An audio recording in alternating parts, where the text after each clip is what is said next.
श्रीमान् वेङ्कटनाथार्यः कवितार्किककेसरी वेदान्ताचार्यवर्यो मे सन्निधत्तां सदा श्री अडिय जयश्री सुदर्शना अडिय विद्यार्थी सदस्य எடுத்த டாபிக் திருமழிசை ஆழ்வார். திருமழிசை ஆழ்வார் ஆழ்வார்கள்ல முதலாழ்வார்களுக்கு அடுத்தபடியா நான்காவது ஆழ்வாரா அவதரித்தார். இவர் சக்கரத்தாழ்வாரோட அம்சமா அவதரித்தார். திருமழிசை ஆழ்வாரோட திருநட்சத்திரம் தை மகம். அவர் எழுதின பிரபந்தங்கள் நான்முகன் திருவந்தாதி, அப்புறமா திருச்செந்த விருத்தம். திருமழிசை ஆழ்வாரோட அவதார கதை என்ன இப்ப பார்க்கலாம். பாபர யுகத்துல தை மகத்துல பார்கவ மகரிஷிக்கும் கனகாங்கி அப்படிங்கிறவாளுக்கும் ஒரு குழந்தை பிறந்துதான். இந்த குழந்தை பிறந்த போது அதுக்கு கை கால்கள்லாம் கொஞ்சம் சரியா வளரல, கொஞ்சம் அண்டர் டெவலப்டா இருந்தது அந்த குழந்தை. அப்பா அம்மா மகரிஷியும் அவளோட தர்ம பத்னியும் பாவம், அவ பெருமாள்கிட்டே விட்டுடலாம், இந்த குழந்தைக்கு என்ன ஆகுமோ தெரியல அப்படின்னு பயந்துட்டு ஒரு மூங்கில் வயல்ல பேம்பு ஃபீல்ட்ல கொண்டு போய் அந்த குழந்தைய விட்டுட்டாளாம், பெருமாள் பார்த்துக்கிட்டோம் அப்படின்ட்டு. பெருமாள் அந்த குழந்தைய கட்டாட்சிச்சாரா. அதுக்கப்புறமா அது நல்லா வளர்ந்து பிறந்த குழந்தை எப்படி அழுமோ அந்த மாதிரி சத்தமா அழ ஆரம்பிச்சுட்டான். அந்த வழியில ஒரு குழந்தை இல்லாத ஒரு இன்னொரு கப்பல் திருவாளன் பங்கேற்கல்வி அப்படின்ட்டு 2 பேர் சேர்ந்தாளாம். இந்த குழந்தை அழகா இருக்கே, யாரோ விட்டுட்டு போயிட்டா பாவம் அப்படின்ட்டு இந்த குழந்தைய நம்ம எடுத்துன்னு போய் வளர்க்கலாம் அப்படின்ட்டு அவ குடிசைக்கு எடுத்துன்னு போயிட்டாளாம். இந்த குழந்தைக்கு என்னென்னவோ சாப்பிட அவ கொடுத்து பார்த்தாளாம், அது சாப்பிடவே மாட்டேங்கிறது, என்ன பண்றதுன்னே தெரியல. ஊர் மக்கள் கிட்ட எல்லாம் கேட்டு பார்த்தாளாம் என்ன பண்றது அப்படின்னு. அப்போ இன்னொரு குழந்தை இல்லாத இன்னொரு 2 பேர் வந்தாளாம். அவ சூடா காய்ச்சின பாலை எடுத்துன்னு கொடுத்தாளாம். இந்த குழந்தைக்கு இந்த பாலை குடிச்சு பார்த்தா இந்த குழந்தை ஆச்சரியமா சாப்பிட்டுதான். இவாளால நம்பவே முடியல. அதே மாதிரி நாள்தோறும் இதே மாதிரி இவ பால் எடுத்துன்னு வந்துட்டு இருந்தாலாம். அதை சாப்பிட்டே வளர்ந்துதான் அந்த குழந்தை. அந்த குழந்தை இப்போ ஒரு சின்ன பையனா எடுத்தான். அப்போ ஒரு சமயம் அந்த பால் சாப்பிட்ட மிச்சத்தை அந்த யார் பால் எடுத்து கொடுப்பாளோ அவ 2 பேர் கிட்டக்க அந்த குழந்தை போய் கொடுத்துதான் ஆச்சரியமா. அப்போ அந்த பாலை சாப்பிட்டு அவளுக்கு கொஞ்ச நாட்கள்ல இன்னொரு குழந்தை பிறந்துதான் அவ 2 பேருக்கு. அந்த குழந்தையோட பேர் தான் கனிகண்ணன். கனிகண்ணனும் அந்த பார்கவ மகரிஷியோட குழந்தையும் சேர்ந்து வளர்ந்துட்டு இருந்தாலும் ரொம்ப நாள் ஆச்சு. அப்போ 7 வயசுல அந்த பார்கவ மகரிஷியோட குழந்தைக்கு ஒரு சந்தேகம் வந்துதான், யார் பரம்பொருள், ஹூஸ் தி சுப்ரீம் பீயிங் அப்படின்னு நம்ம தேடணுமே, நம்மளுக்கு இதோட விடை கிடைச்சானுமே அப்படின்ட்டு யோசிச்சுட்டே இருப்பாராம் சின்ன வயசுலயே. அப்போ பெருமாள் திருவுள்ளத்துல ஒண்ணு தோணிச்சான், இவன் யார் பரம்பொருள்னு தேடுறான், இதனுடைய தேடலுக்கு நம்ம சரியான பாதையில எடுத்துட்டு போகணும், நம்ம தான் பரம்பொருள் அப்படிங்கிறத ஒரு ஆச்சாரியர் மூலமா தெரிய வைக்கணும் அப்படின்ட்டு பெருமாளுக்கு தோணித்தான். பெருமாளும் அந்த சமயத்துல அவதரிச்ச கான்டெம்பரரியான பேயாழ்வாரை அமுச்சு விட்டாராம் ஆச்சாரியரா. அப்போ பேயாழ்வாரும் பெருமாளோட ஆக்னைப்படி போனாராம் அந்த குழந்தை கிட்டக்க. அந்த குழந்தையோட கவனத்தை திசை திருப்பணுமே, அவ பாக்குற மாதிரி ஒரு செயலை நம்ம பண்ணணும் அப்படின்ட்டு வித்தியாசமா ஒரு செயலை பண்ணாராம். அது என்ன அப்படின்னா, துளசி செடியை தலைகீழ நட்டு அவர் ஒரு உடைஞ்ச பானையால தண்ணீர் விட்டுட்டு இருந்தாராம். அப்போ அங்க அந்த குழந்தை, என்ன இவர் அர்த்தமே இல்லாத ஒரு காரியத்தை பண்ணிட்டு இருக்காரு, என்னன்னு கேட்டு பார்ப்போம் அப்படின்னு போய் கேட்டாராம். சுவாமி, நீங்க எதுக்கு இதை பண்ணிட்டு இருக்கு, தலைகீழ நட்ட செடியை உடைஞ்ச பானையால தண்ணீர் விட்டு அது எப்படி வளரும் அப்படின்னு போய் கேட்டாராம்.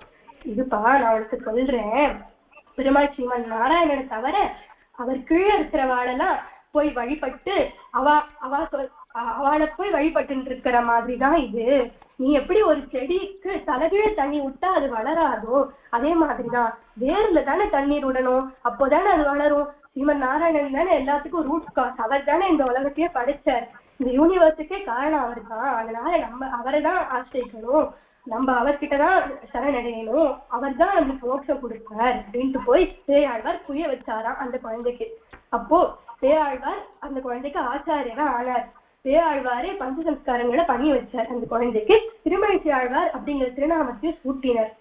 திருமழிசை ஆழ்வார் உணர்ந்துட்டார் இல்லையா, பெருமாள் தான் பரம்பொருள் அப்படின்னு.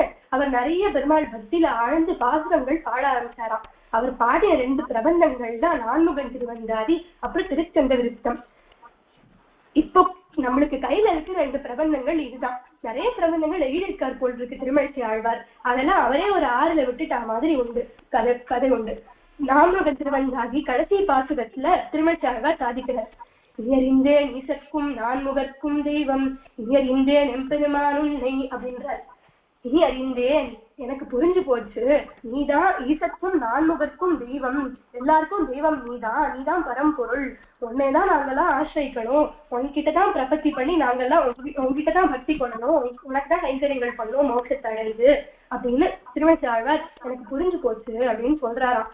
இது எதுக்கு ஆழ்வார் இப்படி சொல்றாரு அப்படின்னா, நான் யார் பரம்பொருள் அப்படிங்கறத தேடிண்டே ஒரு வாழ்நாள் முழுவதும் எனக்கு போயிடுச்சு, அதையே செலவிட்டுட்டேன் நானு.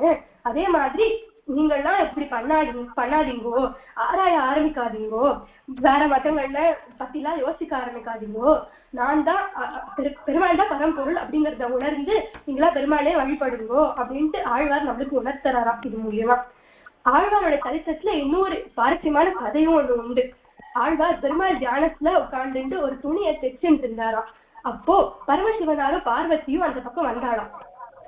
இது பெருமாள் நடத்துற ஒரு லீலை. பெருமாளுக்கு திருமழிசை ஆழ்வாரோட புகழ் உலகம் முழுவதும் பரவணும் அப்படிங்கிற ஆசை இருந்தது போல் இருக்கு. அதனால இந்த லீலையை நடத்தியிருக்காரு.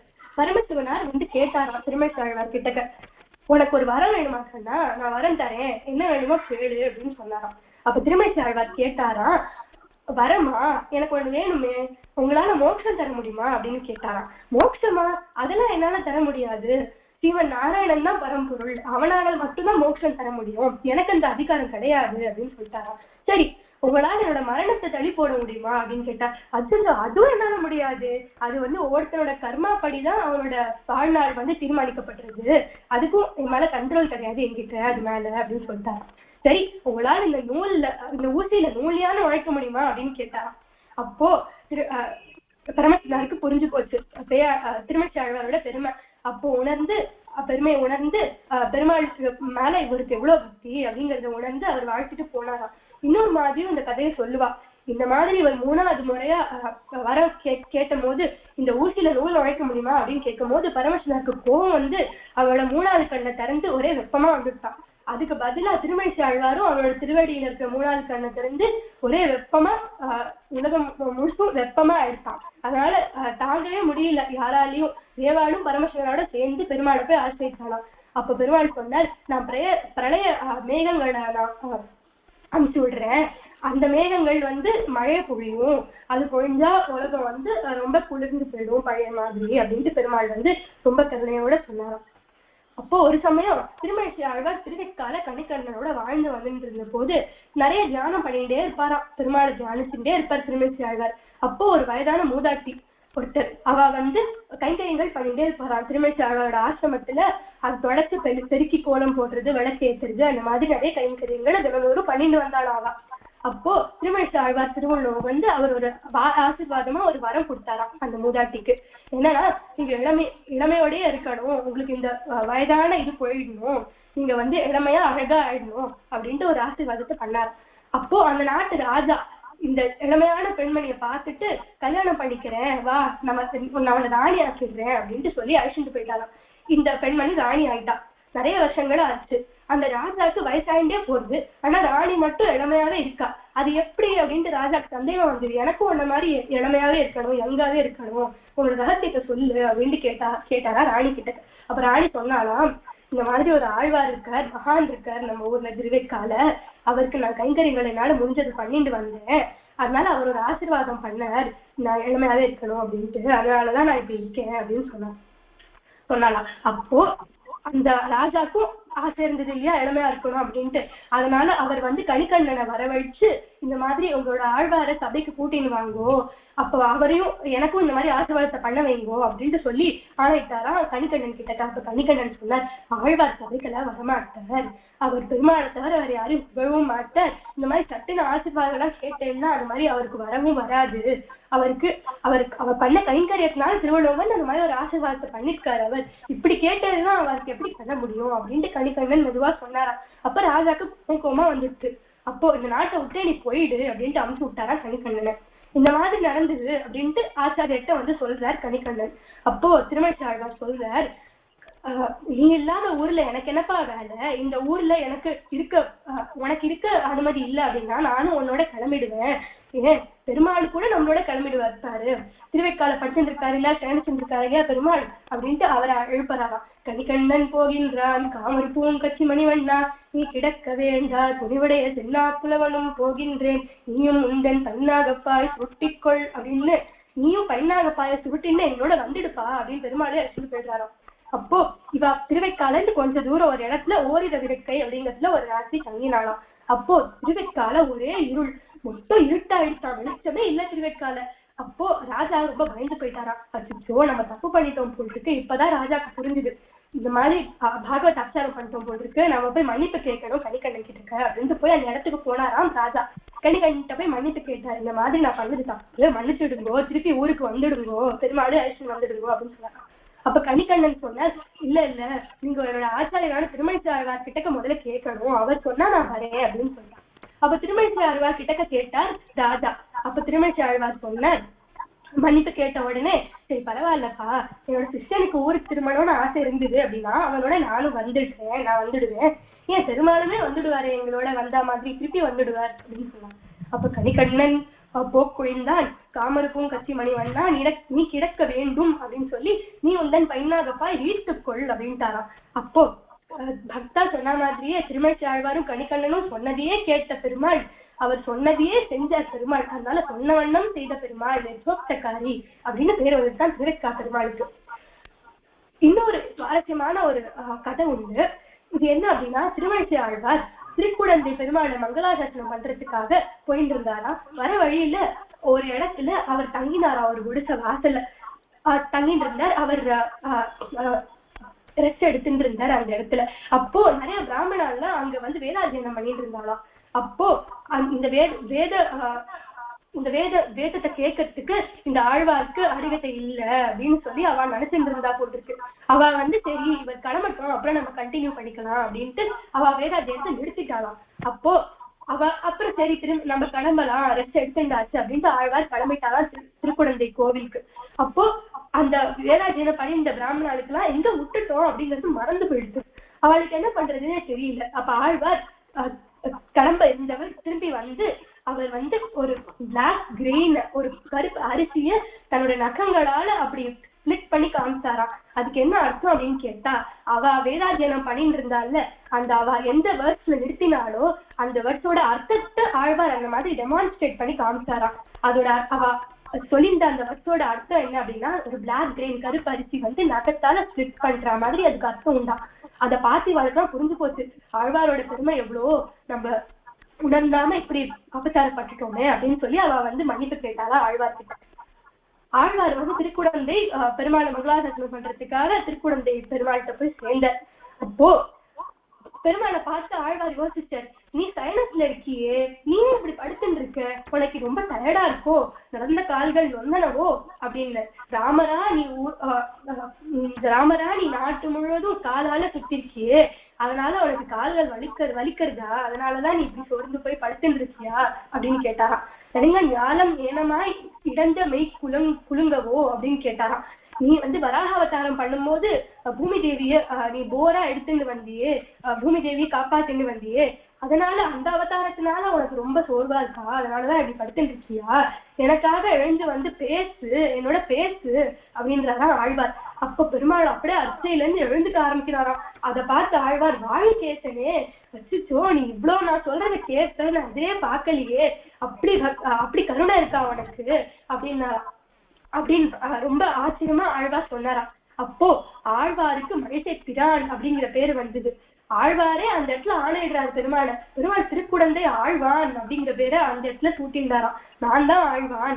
எப்பவுமே நம்ம எப்படி சொல்லுவோம் அப்படின்னா, ஆழ்வார் திருமணிசை ஆழ்வார், பெருமாள் திருக்குடந்தை பிரான், அவர்தான் பிரான். ஆனா இந்த இடத்துல ஆழ்வார் சொன்னதை பெருமாள் கேட்டதுனால அவர் ஆழ்வான்னும் திருமணிசை ஆழ்வார் பிரான்னும் அவரே திருநாமத்தை சூட்டின்றாராம். அப்படி பெருமை திருமணிசை ஆழ்வாருக்கும் அவரோட பக்தன் கனிகண்ணனுக்கும். பிரபந்தசாரம் பாசுரம் சுவாமி தேசிகன் சாதிக்கிறார் திருமணிசை ஆழ்வாரை பத்தி.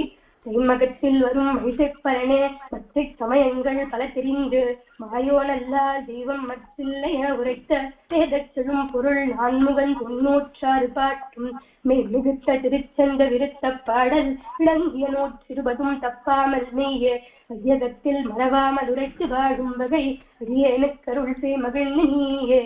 திருமழிசையாழ்வார் திருவடிகளே சரணம். கவிதார்க்கிக சிம்ஹாய கல்யாண குணசாலினே ஸ்ரீமதே வெங்கடேஷாய வேதாந்த குரவே நமஹ.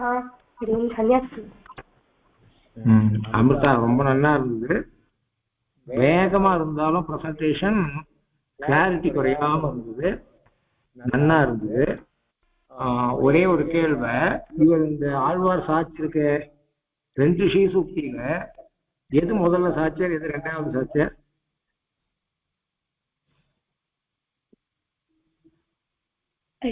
அடியனுக்கு தெரிஞ்சவரை நான்முகன் திருவந்தாதி முதல்ல சாதிச்சாரோ அடியனுக்கு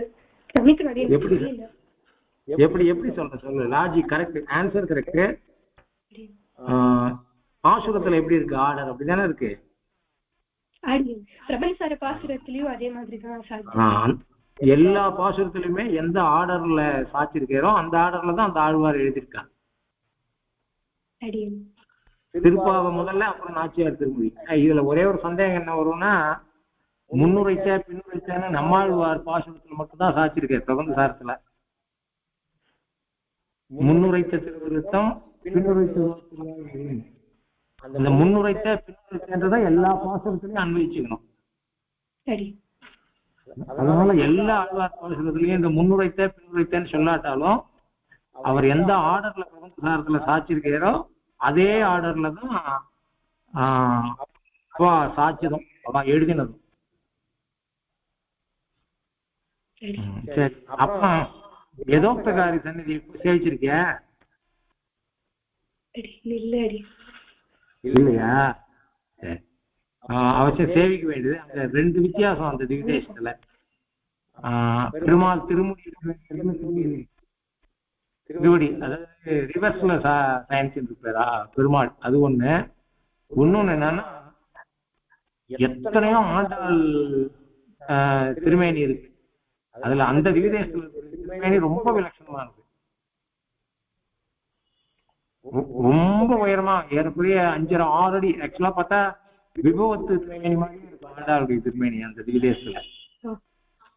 பல பேர் அது நிறைய பேர் வருது போறது குறவுன்றதுனால பெருமாளை சேவிச்சுட்டு கோமலவல்லி வந்துருவாங்க. அந்த ஆண்டாளை சேவிக்க மாட்டேன், விடாம சேவிக்கணும் அந்த ஆண்டாளை. இன்னைக்கெல்லாம் சேவிச்சுட்டு இருக்கலாம். அடுத்த தடவை எப்பயாவது போனா போய் சேவி அவசியம். கண்டிப்பா. சந்தோஷம், நல்லா சுவாமி. ஒரு விஷயம் அவசியம் சொல்லணும் குழந்தைய பத்தி. இவ நம்மாழ்வார் தான் இன்னைக்கு பிரசன்டேஷன்ல அந்த முதல்ல பண்ணின குழந்தை முதல்ல செலக்ட் பண்ணிவிட்டான் டாபிக். அது 2 நாள் முன்னாடிதான் இந்த குழந்தைகிட்ட சொன்னேன், ஏதாவது நீ மாத்திக்கிறியாமா, உன்னால முடியுமான்னு கேட்டேன். அது கொஞ்சம் கூட தயங்காம மாத்தி இவ்வளவு அழகா அந்த பிரசன்டேஷனை 2 நாள்ல தயார் பண்ணி சொல்லிட்டேன். நல்லா இருக்கும்.